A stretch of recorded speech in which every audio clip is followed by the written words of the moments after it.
J'ai écrit ce livre avant tout pour ma grand-mère, qui est la fille naturelle et illégitime du poète René Char.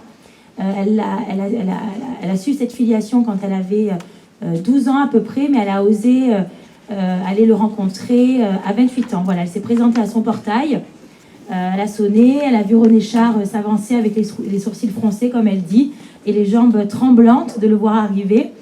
Et elle lui a dit je suis Marcel.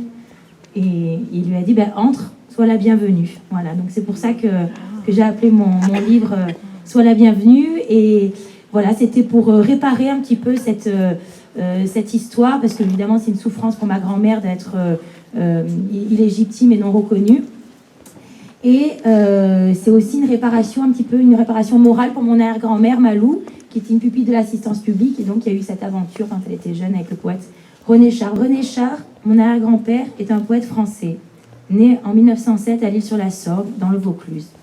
Un grand écrivain, un grand homme aussi, mal connu, alors que son œuvre, elle aussi, figure parmi les plus grandes, oui, vraiment les plus grandes que la littérature ait produites, affirmait son ami Albert Camus à l'occasion de la conférence de presse pour la remise de son prix Nobel. Peu connu du grand public, le plus souvent désarçonné par sa poésie. Découragé par cette parole concise et dense.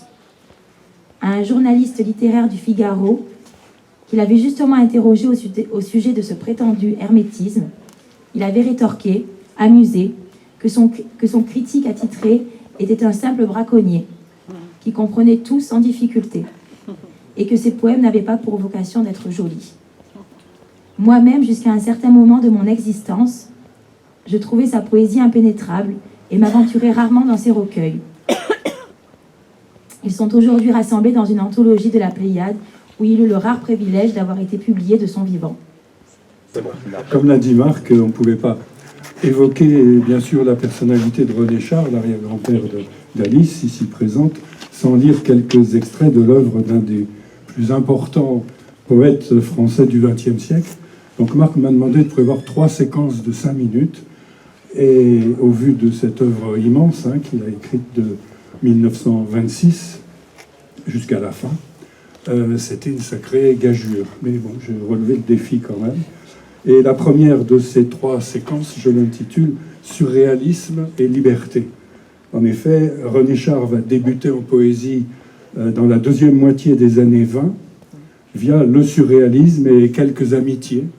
Une amitié qui ne durera pas, comme souvent avec le pape du surréalisme, André Breton, et avec Benjamin Péret, on verra tout à l'heure, et une amitié qui, elle, perdurera avec Paul Éluard. Alors, Paul Éluard, justement, est le dédicataire du premier poème, enfin du premier extrait que je vais vous lire. Il s'agit des parties 7 et 8 d'un poème qui s'appelle « Le sujet ».